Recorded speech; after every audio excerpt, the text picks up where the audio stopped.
Hola, ¿qué tal, Marcos? Buenas tardes, tardes a todos los que nos prefieren. Fíjate que la sesión del día de hoy vengo a visitarte por algunas inquietudes que al seno de uno de los sindicatos que nos toca asistir, darle asistencia legal, se discutía con mucha intensidad estos días previos a Navidad. Por ahí tenemos una visita de unos auditores que están muy interesados en incidir en un tema que quiero en esta charla que nos puedas explicar a mí como abogado laboralista y por supuesto para quienes nos distinguen con su preferencia. ¿Qué hay que saber de la obligación de cálculo anual del ISR de los trabajadores, Marco? ¿Qué tenemos que saber quienes nos dedicamos a atender este segmento poblacional tan sensible? Los trabajadores, los asalariados, ¿qué hay que saber? Gracias por tomarme en cuenta, Uriel, para este tipo de temas que tú sabes que han sido mi actuar profesional y cuando toca yo digo mi pasión, porque justo me creerás, que es un tema de toda la vida y que desgraciadamente muchos años ha sido desatendido. Sin embargo, me doy cuenta que en los más recientes, en virtud de los avances del SAT en sus esfuerzos de fiscalización, de seguimiento, de las facultades de gestión, como le llaman ellos, ha sido un asunto cada vez más central, más atendido, más tomado en cuenta. Y con ello te quiero decir que felicites a los auditores del sindicato, porque la verdad es que es un asunto de gran relevancia. El cálculo anual del ISR de los trabajadores, y debo de agregar, si me permites, así como de los asimilables, es una obligación que está en ley, es una obligación de todo patrón y o empleador en el caso de los asimilables, que en virtud del 99, de la ley del ISR, en particular la fracción 2, existe, insisto, desde siempre, por decirlo de alguna manera, desde siempre. Perfecto. Sin embargo, recientemente, como insisto, ha tenido efectos por ocasión de que ha habido sectores como los, maestros, los maestros de primaria, secundaria, algunos colaboradores de ciertas empresas, porque ha habido requerimientos y en algunos casos multas por no cumplir ciertas obligaciones que tienen su génesis en el cálculo anual. Ahora, el cálculo anual es una obligación de estos días. Todo patrón que tenga la obligación, que la tiene, te podría yo decir, a partir de el que tenga una sola relación laboral, es muy probable que tenga todo que ver con este tema, porque el cálculo anual del ISR de los trabajadores es una obligación de este mes. Las malas prácticas que han realizado cualquier cantidad de patrones en el país, es que esto lo hacen entre enero y febrero, ¿sí? Desatendiendo una obligación que como tal, pues es a no cumplir. Pero donde duele es que es un requisito de deducción. Dicho de otra manera, si atiendes esta obligación, deduces; si no atiendes esta obligación, no deduces. Es donde duele. Es un tema fino, entonces. Claro. Ahora, ¿por qué recientemente ha tenido más observancia, más diligencia, más acuciosidad? Es que resulta que los sistemas, la informática, el servicio del SAT ha sido muy eficiente en los términos que ya comentaba. Básicamente es por eso que tiene relevancia y que tiene en este espacio, 21 de diciembre, ahora sí que tenemos del 21 al 31 para cumplir con esta obligación, en términos de la cronología de este año. Y te voy a decir que hay algo clave, y tal vez tenga que rectificar un poquito mi expresión.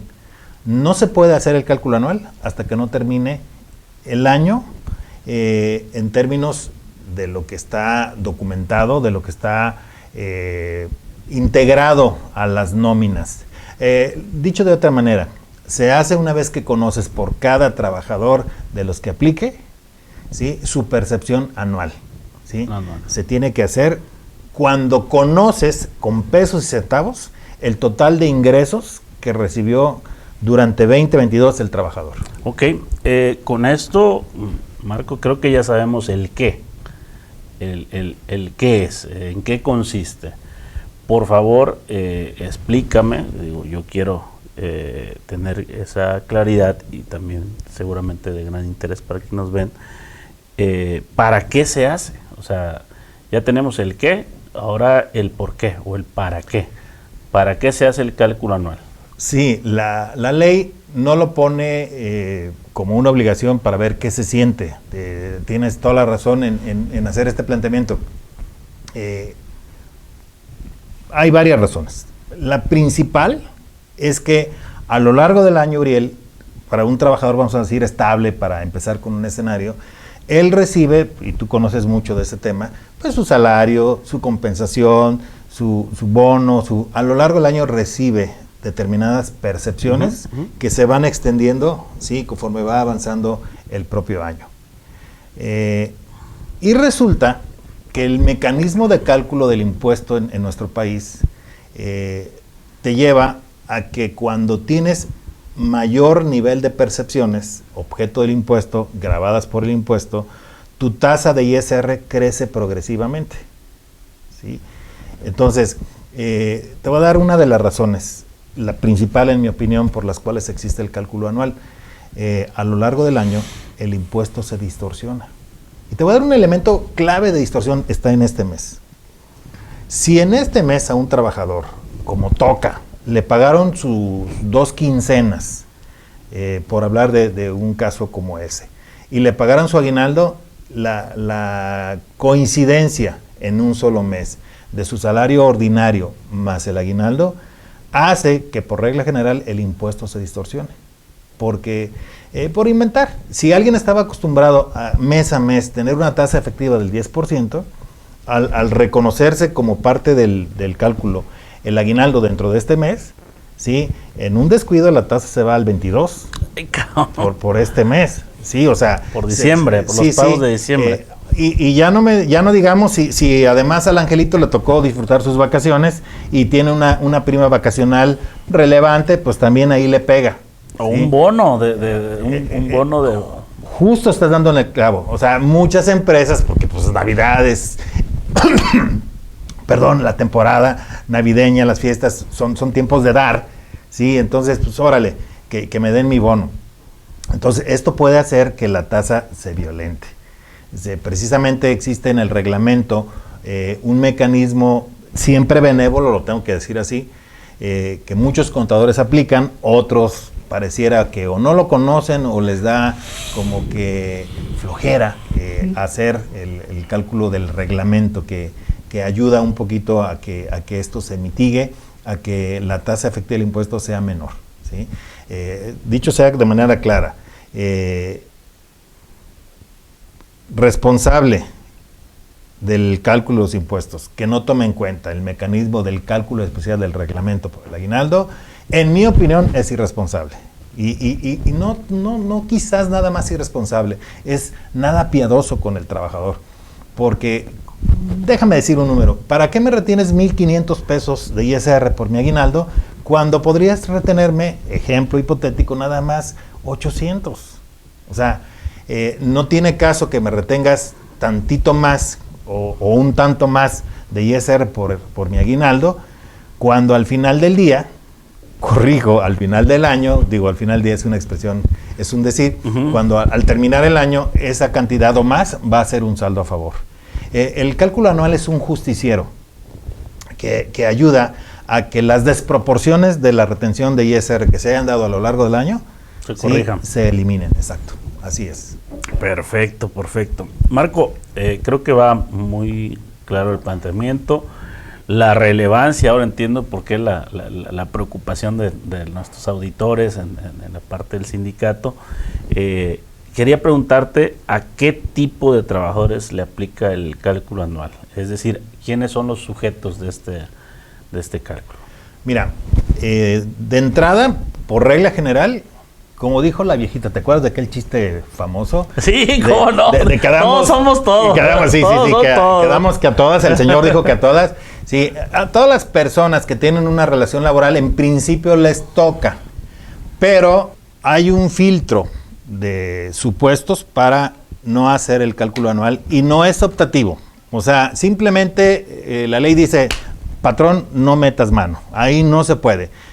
Caso número 1, todo trabajador que ingresó, ojo, ¿sí?, entre el 2 de enero y el 31 de diciembre no califica para hacer el cálculo anual.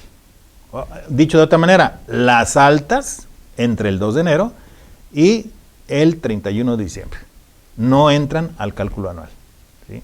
Entonces, este grupo de trabajadores, que pueden ser 2, 3, 5, 10, es relativo, no califican para hacer el cálculo anual. Es el primer grupo de los que no, ¿sí? Insisto, empezamos diciendo que en principio todos, pero luego estamos filtrando los que no. A ver, ¿sí? Ese es el primer grupo. Aclárame ese punto. Entre el 2 de enero, ¿sí?, y el 31 de diciembre, los que causan alta. Las altas durante el año. Ajá. Así es. Durante ese ejercicio no entran a cálculo anual del ejercicio. Sí, en este caso 2022. Sí, si lo hicimos muy preciso, voy en mi sistema a filtrar las altas entre el 2 de enero y el 31 de diciembre de 2022 para que no se les practique el cálculo anual. Entonces, salvo los del 1 de enero, ¿entran? Los del 1 de enero sí entran. Y no es ninguna ciencia, Uriel, pues tienen el año completo, ¿sí? Estamos hablando de altas, ese es el primer supuesto, ¿sí? Porque ahorita te voy a hablar en el segundo lugar de bajas. El número 2 de los que no son las bajas entre el 1 de enero y el 30 de noviembre. O sea, otra vez le pido a mi sistema y filtro. Dame las bajas entre el 1 de enero y el 30 de noviembre. Esos no entran al cálculo anual. Ok. Número 3, me gusta decir, siempre dije los burgueses. Entendiéndose por burgués, todo trabajador o asimilable que haya rebasado el umbral de 400,000 pesos al año, ¿sí?, de ingresos totales. Hay una discusión técnica entre quienes manejamos esta materia, la materia fiscal, donde algunos dicen que son los gravados y otros como yo que afirmamos, y yo lo enfatizo y lo digo contundentemente, ¿sí?, que sin duda, ¿sí?, para calificar los ingresos estamos hablando de todos. Otra vez, como dijo la viejita, quedamos que todos. Porque tú y el resto de colegas que tengan ocasión de revisar este tema coincidirán conmigo en términos de que no tengo por qué distinguir donde la ley no distingue. La ley simplemente dice que hayan obtenido ingresos anuales por los conceptos que se refiere este capítulo, que son salarios asimilables, que excedan de 400,000 pesos. Nunca dijo la disposición, ¿sí?, ingresos gravados, por lo tanto son totales. Exacto. Ahora, esta discusión no tiene por qué tener, digamos, ocasión, nada más para ver a quién le aplaudimos y a quién hacemos el efecto contrario. No, es de gran relevancia porque yo nada más te quiero recordar, hemos atendido clientes juntos, que de repente puede ser que alguien, a quien no le vaya demasiado bien en su sueldo, sea un viajero frecuente. Que si es un trabajador que lo muevo a cada rato, no sé, Ciudad de México, Guadalajara, Ciudad de México, Monterrey, Ciudad de México, Tijuana, que se la viva viajando. Te pongo ejemplos. Aquel agente de laboratorio farmacéutico, por poner un caso, los pilotos, el personal de las líneas aéreas, ¿sí? Los viáticos, ¿sí?, que son un concepto raro de ingreso para fines fiscales de los trabajadores. Digo raro porque pues ellos no llevan ese recurso a su exacto, ¿sí?, sino que simplemente emplean ese recurso que el patrón les entrega para desplazarse. Bueno, los viáticos califican. Entonces, y esto está en los registros, para hablarte de una manera sencilla, en los registros institucionales del SAT. O sea, estamos hablando de un patrón que hace las cosas como Dios manda, porque los viáticos forman parte de lo que nosotros los contadores llamamos el timbrado fiscal. Hay patrones a los que se les anda olvidando y lo manejan vamos, iba a decir por fuera, pero luego se interpreta mal, lo manejan ajeno a la nómina. No, los viáticos tienen que estar timbrados, por poner un caso. En fin, el cuarto caso donde filtramos trabajadores por los que no voy a hacer el cálculo anual son los que lo piden por escrito. Ah, caray, ¿cómo que lo piden por escrito? Sí, que si soy un trabajador, ojo, simplemente de los que yo etiqueto como responsables.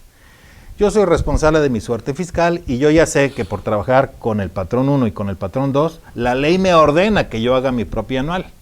Entonces, tú el patrón 1, tal vez no sabes, porque no tienes por qué saber siempre que tengo un patrón 2. Entonces, este es un supuesto donde yo, como gente responsable, ¿sí? Simplemente le comunico a mi patrón que no me incluya en el cálculo anual porque yo estoy solicitándole por escrito, ¿sí? Que no lo haga porque yo me voy a encargar, ¿sí? Ahora sí que pídela cantando. O sea, el trabajador solicita, ¿sí? Los datos del patrón 1 y del patrón 2, ¿sí? Para hacer ese cálculo. Y digo solicita es un decir porque son datos que están disponibles en la página del SAT y que pues ya ahorita está muy difundido la manera de acceder a ello, ¿no? Para no entrar en detalles. Así de sencillo. Ahora, yo como patrón, ¿cómo sé si Juan, si Pedro, si Luis, si Miguel, X trabajador, si Lupita, si Laura, si Maite, van a comunicarme o no? Ah, pues tiene un término. El término es el 31 de diciembre, ¿sí? ¿Hablas o callas para siempre? ¿Sí? Porque yo, el patrón, tendré con el personal correspondiente que ocuparme, como ya platicamos, del cálculo anual del ISR de los trabajadores. Entonces, para redondearlo, a ver si comprendí esta parte, en principio le corresponde a todos los trabajadores y asimilados sin distinción, ¿Sí? No hay distinción previa, no importa la categoría de trabajador que se tenga, si son trabajadores de confianza, si son trabajadores sindicalizados, etcétera, y establece la norma 4 excepciones, 4 grandes excepciones que son las que ya tuviste bien describir puntualmente. Estamos en lo dicho, ¿verdad? Claro. Y déjame ahorita escuchándote, me cayó el 20, que te dije, a cierto tipo de trabajador yo lo llamo responsable. También me gusta decir que hay otro, por recrearlo mejor o más a detalle, otro sector de trabajadores que hacen esta comunicación al patrón. Es un escrito libre, un documento libre donde simplemente el trabajador se manifiesta, ¿sí? En términos de que, por favor, patrón, no me incluyas en el cálculo anual porque yo voy a asumir la obligación al presentar mi declaración anual. Y el segundo sector de contribuyentes es a los que yo llamo, sin que el término sea peyorativo, interesados. A mí me interesa presentar mi propia declaración porque, ¿qué crees? Tengo hijos y mis hijos van a la escuela y son, escuelas de paga. Okay. Entonces, quiero hacer deducibles las colegiaturas, ¿sí? Ah, pero además tengo un crédito hipotecario. Quiero deducir mis intereses por crédito hipotecario, etcétera, ¿no? Las deducciones personales que ya muchos contadores sí no conocemos, y la manera de ejercer ese derecho de aplicar tus deducciones personales se da cuando por tu propia iniciativa presentas tu declaración anual. En caso de que yo no tenga a bien hacer esta comunicación, el patrón me va a incluir en el cálculo anual. Y bueno, eso implicaría en principio que yo, el trabajador, estoy desestimando, estoy desaprovechando mis deducciones personales. Perfecto, Marco. Pues muchas gracias. Nos quedamos más tranquilos, informados. Por supuesto que, como alcanzamos a percibir, es un tema de gran relevancia, por supuesto, para el empleador, para el contratante. Al final de cuentas, ya lo planteabas, es un requisito también para poder aplicar, para poder deducir, era la palabra que usabas, pero sin duda tiene repercusiones, en este caso, en los trabajadores o en los asimilados también. Entonces, quiero agradecer pues la precisión con la que nos acabas de aclarar estas inquietudes, estos temas. Por supuesto, espero que haya sido también de utilidad para quienes nos prefieren con esta atención. Muchas gracias. A reserva de hacerlo con otro tipo de líquido. Temas. Sí, salud y felices fiestas, Uriel. Gracias. Salud.